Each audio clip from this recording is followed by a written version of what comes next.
이제 음력 초하루가 5월 초하루가 되니까 덥죠.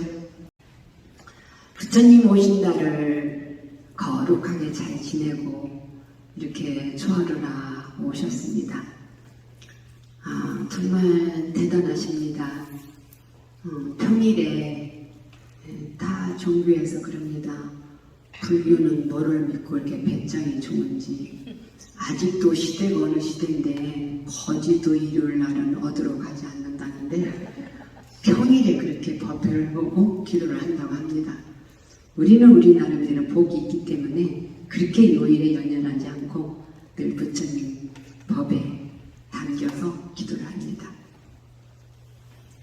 오늘 제가 초하루기 때문에 기도에 대한 것을 이렇게 말씀드리면서 여러분들이 얼마나 복이 많고 여러분들이 얼마나 수승하게 태어나셨는지 행복한 사람이라는 것을 스스로가 난 정말 행복한 사람이야 라는 것을 여러분들이 딱하니 마음에 새기고 몸에 새기고 부처님 말씀이 정말 맞다라는 것을 끌어안고 가셨으면 싶습니다.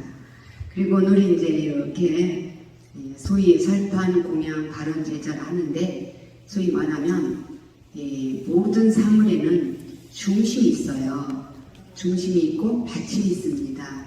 그래서 오늘 이제 이렇게 과일 공양, 떡 공양, 또 후원 공양 올려주신 분들을 그래도 찬탄해서 제가 여러분 자신에게도 굉장히 복이 많다라는 뜻을 한번 큰 박수 한번 쳐보실래요?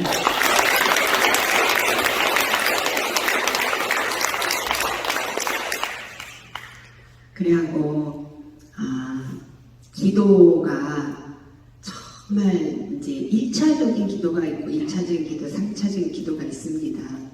그래서 보면 우리가 태어날 때는 업생으로 업력에 의해서 태어나서 사는 것이 고달퍼서 나만을 위해서 기도를 하게 됩니다. 그러나 보살은 또한 태어날 때 한 번만 딱 오고 다음에는 성불할 그런 공덕을 지은 보살은 자기도 수행을 하고 타인도 행복해 주려고 기도를 합니다. 또한 원생으로 부처님과 같이 성자와 같이 원을 세워서 진짜 이 세상에 내가 이런 역할을 해야지라는 원을 세워서 오신 분들은 꼭 부처님이다 보살님이다 라고 넘어서 이 세상 안 태어난 셈치고 정말 보살행을 하는 타인과 공익 또 나라 세계 생명을 위해서 뭔가를 하시는 분의 그런 이유가 있습니다. 그래야 불법성 삼보로 나눠줄 수 있겠고요. 적어도 여기에 오늘 오신 분들은 여러분들이 아직도 내 남편, 내 자식, 내 딸, 손자, 손녀만 위해서 기도를 하신다면 부처님께서 조금 더 가까이 오거라, 조금 더 기도의 권력을 넓혀보거라 하실 것 같습니다. 여기에 그런 분은 아니 계십니다. 적어도 법룡사 비구니 회관에 오셔서 이 더운 때도 자금이 없잖아요. 기도하실 때 누구랑 얘기를 한다거나 왔다 갔다 한다거나 이런 분이 안 계셔요. 그대로가 이렇게 많이 계시는데도 나 혼자 기도하는 같이 조용하셔요. 정말 법이 수승하셔요. 그래서 여러분들은 보살행을 하시는 분이다라는 생각으로 오늘 이런 얘기를 드리고 싶습니다. 그리고 제가 법상에 올라오는 것은 늘 드리는 말씀이지만 다릅니다. 제가 소천 법문을 할 때에 그 마음 자세와 여기 올라와서 여러분들에게 공감을 나누는 것은 다릅니다. 그만큼 저도 깊은 그런 책임의식과 깊은 부처님을 가슴에 품고 여러분들과 함께 호흡을 나누고자 올라오는 겁니다. 이 기도의 한 가지만 말씀을 드리면 이제 어느 분을 제가 안 만나봤겠습니까? 많은 분들을 만나봤습니다. 그 중에 이제 기억이 나는 분이 한 분 있는데 무슨 회사라고는 안 하지만 소위 한국통신 그렇게 다니는 분인데 높은 자리는 아니에요. 이렇게 했는데 그렇게 괴로워하는 거예요. 왜냐면 상관이 바뀌면 이 평 직원이 있고 우리 상관의 그런 계약직이 하나 그런 상관이 오시면 그분들에 따라서 밑에 직원들은 진짜 희비가 고락이 갈려지는 거죠. 그래서 너무 괴로워하는 분이 있었어요. 그거는 앉으면 앉았다고 잔소리, 쓰면 썼다고 잔소리, 예, 웃었다고 잔소리, 입을 다물면 잔소리, 모든 것들을 그렇게 얘기를 한다는 거. 정말 옮길 수도 없고 그분을 한결같이 날마다 만나지 너무 괴롭다. 그래서 어떻게 하면 좋겠느냐 해서 기도를 하라고 했어요. 기도를 어떻게 하라고 했는가 하면 그분이 잘 돼서 자리를 옮겨지면 좋아지겠다. 그분이 잘 돼서 자리가 옮겨지면 좋겠다. 그리고 그분을 볼 때 내 업이 소멸된다. 그분을 만날 때 내 업이 소멸되고 그분이 잘 돼서 자리 옮기만 하면 좋겠다. 이렇게 기도를 하라고 했어요. 죽어도 못하겠다는 거예요. 죽어도 못하겠다는 거야. 그러면은 할 수 없다. 그 지옥에서 그냥 살아라. 하더니 또 와서 연습을 해보겠대요. 그러면서 저랑 같이 소리를 내서 그분이 잘 돼서 좋은 자리로 갔으면 좋겠습니다. 그분을 만날 때마다 내 업이 소멸됩니다. 연구를 하듯이 계속 소리를 내서 저를 같이 했어요. 그러니까 연습이 대가를 만든다고 저도 내가 이렇게 축사를 하거나 격려서 할 때 그냥 가면 안 돼요. 적어도 그냥 제가 쓴 거나 남이 써준 거나 적어도 10번을 그냥 읽어요. 이게 진언하듯이. 왜? 입이 그렇게 자리를 잡으라고 10번을 읽고 그 다음에 내용을 하고 그 다음에 공감을 하는 마음으로 갈 때 달려요. 그래서 그 소리를 내서 그분이 잘 돼서 자리를 옮겼으면 좋겠습니다. 그리고 그분을 볼 때마다 내 업이 소멸됩니다. 진짜 한철이 넘어가고 그분이 옮겨졌어요. 자리 옮겨졌어요. 근데 또 이제 거기서 그 회사에서 옮겨질까 아니겠습니까? 그분이 가는 곳에 또 아우성을 치는 거예요. 또 이제 같은 해서 이 기도한 사람이 살며시 이어줬대요. 그렇게 해보라고. 세상에 난 죽어도 못하네. 아무나 기도하는 게 아닙니다. 아무나 기도하는 게 기도는 그야말로 인내고 인욕이고 자기를 극기하는 겁니다. 왜? 될 때까지 해야 되니까. 될 때까지 하는 기도고 기도를 되고 나서는 해양하고 또 시작하고 언제까지? 죽어서도 하는 겁니다. 죽어서도. 왜? 윤회가 있으니까. 그거는 우리가 빌도 따지만 다른 것이 무엇인가? 숨 쉬는 자에게는 다 고락이 있습니다. 희비 고락이 있고 오용락이 있고 팔고가 있습니다. 있기 때문에 우리는 끝이 없는 거죠. 그래서 기도라는 것은 될 때까지 하는 것이고 끝까지 하는 것이고 진짜 감사한 생각이 올라올 때까지. 그래서 3호번 지어놓고 제가 왜 여러분들이 행복한가라는 것을 보면 이제 기도라는 게 이런 것이고 여러분들이 행복하다는 것을 가져갈 때 이왕이면 내가 행복하다는 게 좋지. 나는 왜 이렇게 되는 일이 없나? 나는 왜 이렇게 참고 살아야 되나? 나만 왜 이렇게 어렵나? 라고 하면 자꾸만 그쪽으로 에너지가 흘러갈 거 아니겠어요. 그렇기 때문에 뭐든지 자꾸만 연속하면 진원이 되고 그것이 뭉치면 에너지가 되는 거예요. 내 머릿속으로 나만 힘들어라고 하면 잠재의식에서는 그와 같은 코드와 채널이 맞는 에너지를 올려주는 거예요. 그래서 보면 여기에 오늘의 주제는 여러분들은 정말 행복한 분들이다. 부처님 말씀해 주셨어요. 화엄경에 10가지의 난이 있어요. 10가지의 난을 우리는 10가지의 어려움을 10가지의 쉬운 걸로 10가지의 좋은 걸로 바꾸는 거예요. 부처님 말씀해 주셨어요. 화엄경에 10가지 어렵다. 제일 먼저 사람은 받기가 어렵다. 쉽게 나는 같지만 전체적인 생명이 유예가 된다면 사람은 정말 희귀한 겁니다. 두 번째, 재난을 피하기 어렵다. 세 번째, 청정한 정법을 만나기 어렵다. 네 번째, 불법 만나기 어렵고 육군을 잘 몸을 갖추기 어렵고 부처님 법 듣기 어렵고 정직하고 진실한 사람 만나기 어렵고 선지식 바른 스승 만나기 어렵고 순리 이치대로 살기가 어렵고 바른 법 받기도 행하기가 어렵다. 이게 신난인데 그럼 여러분들이 지금 여러분들이 나는 만물의 그 생명 위에서 테란스파로 태어났잖아요. 태로 태어난 생명, 알로 태어나는 생명, 습으로 태어나는 생명, 화에서 태어나는 생명. 습은 어떠한 그 땅속에 있는 땅속에서만 사는 그런 생명들. 그리고 화라 변화화자는 군뱅이로 있다가 날개 달린 잠자리나 나비나 이렇게 태어나는 걸 화라고 해요. 그랬을 때 여러분들은 생명의 태로 태어난 사람이잖아요. 만물의 영적인 사람으로 태어났잖아요. 그죠? 내가 너무나 여기 서울에 사람들도 많고 그냥 읽어서 그렇지 전체적인 생명에 유해달된다면 사람이 얼마나 귀하게 태어났는지 알 수 있잖아요. 그리고 그런 재난을 피하기 어렵다는 것이 정말 그렇습니다.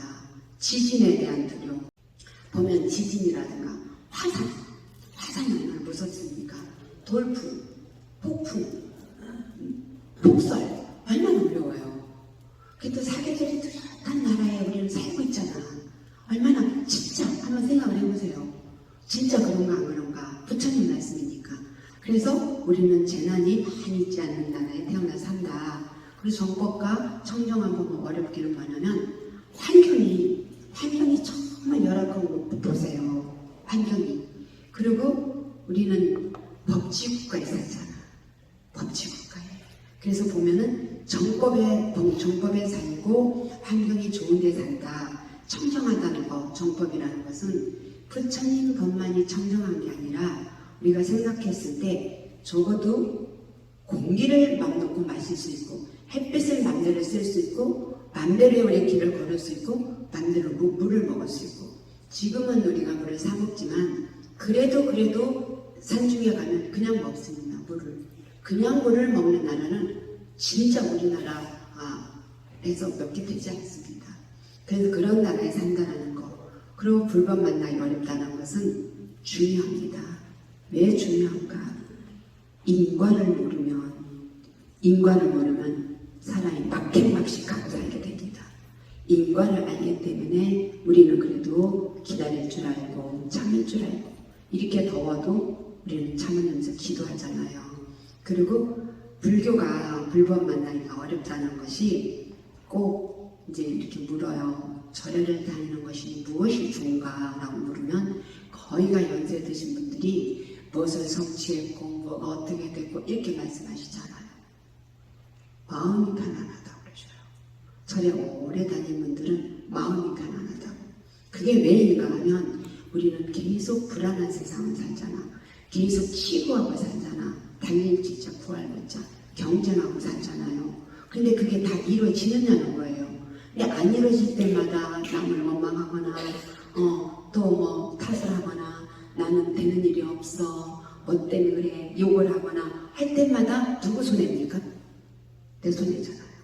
그런 것들을 수용해낼 수 있고 그렇다라고 인정할 수 있고 녹아낼 수 있는 마음의 근력을 만들기 때문에 또한 그런 긍정 마인드를 내가 키워낼 수 있기 때문에 마음의 평수를 넓힐 수 있기 때문에 불법 만난 것이 중요한 겁니다. 그래서 다니면서도 여전히 여러분들이 이 누구의 얼굴을 보고 평가한다거나 누구 옷을 보고 평가한다거나 그 사람 말을 한 걸 갖고 비난한다거나 하면은 아직도 여러분들 마음속에는 시기, 질투, 중상모략, 탐진치가 꽉 차 있는 거예요. 그 사람은 그 사람인 거야. 그 사람은 그 사람의 삶을 사는 것이고 나는 나의 삶을 사는 거예요. 나와 타인에게 피해를 주지 않고 사는 그 정도가 부처님 법이라는 거죠. 그래서 부처님 법 만난 것을 여러분들은 정말로 소중히 생각해야 된다. 그리고 요즘은 유튜브에 다 나와 있긴 하지만 이렇게 생으로 저도 콘서트도 가봤어요. 법회장도 가봤고 근데 TV로 보는 게 훨씬 그 노래하는 사람이나 연극하는 사람이나 이런 사람들의 피부에 요 명치턱까지 볼 수 있을 정도로 세밀하게 보여요. TV는. 그러나 현장에 가면 사람이 콩만하게 보여요. 그래서 만원경을 당겨서 봐요. 그러는데 그 만원경도 이렇게 렌즈를 통해서 보니까 TV 그냥 똑같잖아. 근데 현장감이라는 게 있어요. 아무리 요만하게 보여도 그만큼 여러분들이 유튜브를 통해서 법문을 듣고 또한 이렇게 텔레비를 통해서 법문을 듣고 하지만 실제로 여러분들과 저가 같이 호흡을 하고 같이 육성을 듣고 같이 눈을 마주친다는 것은 에너지가 같이 소통한다는 거예요. 그래서 성문영각 보살에서 성문이 뭐냐면 성인성자가 아니에요. 들을 성자예요. 들을 성자. 그리고 들을 문자. 소리 성자. 들을 성자가 아니라 소리 성자, 들을 문자예요. 가서 듣는 거예요. 들었을 때 훨씬 지금 여러분들은 다른 생각을 해요. 저만 바라보고 저의 소리에 여러분들 맡겨져 있어요. 그랬을 때 어떻게 삼독이 움직일 수 있겠어요? 거기에 어떤 잡음이 있겠어요? 오로지 하나 할 때에 그 가운데에 우리는 머리는 모르지만 잠재의식 속에서는 정화가 되고 맑아지고 그렇다고 각오를 하게 되고 에너지를 쌓는 거예요. 어떤 에너지를? 보살의 에너지를. 그래서 부처님 법 듣는 것이 어렵다는데 여러분도 들을 수 있잖아요.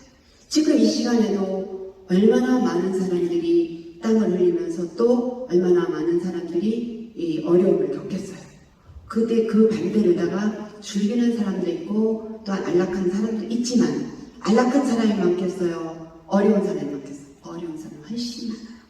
그래서 이 자리에서 함께 이렇게 부처님 앞에서 나름대로의 부처님의 말씀을 듣는다는 것은 너무나 여러분들이 유복하다, 행복한 사람이다. 7번째, 정직한 사람을 만난다는 것이 참 행복하다. 여러분들 혈연, 제일 먼저 혈연, 또 학연, 지연, 자식, 친구, 도반, 배우자 등등등등 만난 사람들이 강도가 있습니까?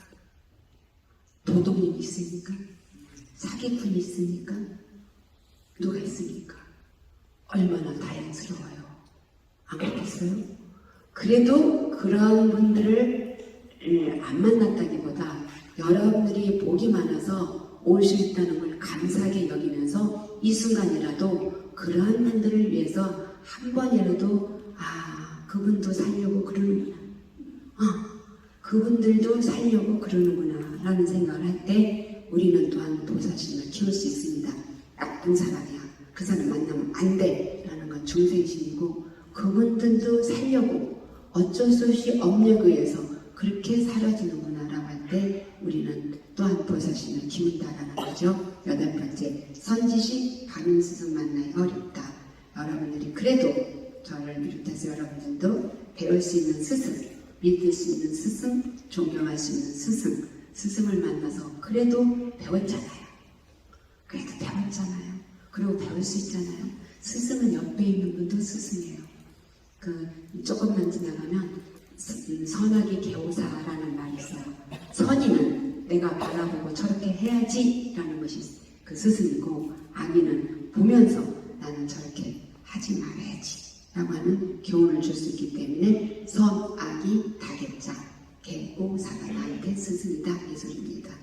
그리고 9번째, 순리 이치대로 살기 어렵다. 부처님 말씀이에요. 맞잖아요. 여러분들이 정말 순하게 살고 싶어도 순하게 살 수가 없잖아요. 세상 만사가. 그래도 지금 이 자리에 와 계신 분들은 순리대로 또 순하게 바르게 곱게 살기 때문에 지금 이 자리에 계시는 겁니다. 그 10번째, 바른 법 받기도 어렵고 행하기 어렵다. 이게 진짜 맞는 것 같아요. 그래서 나는 바르게 살고 싶지만 이 세상이 이 탐진치로 찌들어 있고 오용락으로 또 팔고로 괴로움이 막 소용돌이 치는 그 가운데서 그래도 바른 법을 만났고 바른 법대로 행하고 그래서 천수경이 쫙 하셨잖아요. 시박참회도 했고 10가지 바른도 세웠고 그래서 이제는 듣는 것에 그치면 안 됩니다. 적어도 법룡사의 신도분들 또 우리가 연령대 또 우리가 절에 다닌 부처님 믿고 다닌 그 연륜을 봤을 때 듣고 내려놓으면 지식으로 끝납니다. 듣고 내려오는 지식으로 끝납니다. 그러나 우리는 연속해서 꾸준히 체화, 행동화, 내가 이 몸으로 익혀지는 것만이 가져갈 수 있습니다. 지식은 다 떨어집니다. 죽을 때 다 떨어져요. 뭐만 가져가는가? 몸에 익혀진 습기, 내가 익혀진 체화가 된 그 에너지만 가져갈 수 있습니다. 그래서 이제 오늘의 마무리를 칠 텐데 여러분들이 행복한, 정말 여러분들은 복도 많고 지혜도 수승하고 행복한 분들이다. 왜? 부처님의 말씀에 의해서 사람 몸, 재난, 정정신, 불법, 정상적인 육체, 부처님 법, 정직한 진실한 사람, 선지식 만나고 순리대로 살아줄 수 있고 바른 법을 만났기 때문에 여러분들 행복한 사람입니다. 오늘은 끝나고 사리를 딱 하는 진견하시도록 내모셨으니까 정말로 이 순간이 나한테 좋은 빛이 깃들여져서 나와 타인이 모두가 행복해진다 라고 하면서 사리를 진행하면 되겠고요. 우리 스님들 다 하니 여러분들 스님이, 우리 법령사의 스님이 아무도 안 계신다. 여러분들 이대로 오실 것 같아요? 못 오실 것 같이 스님들이 계시니까 따라서 기도할 수 있잖아요. 스님들을 귀하게 여겨주시고 또 나도 귀하게 여기고 나는 행복한 사람이다. 우리 스님들 정말 건강하고 행복해진다 라고 큰 박수 크게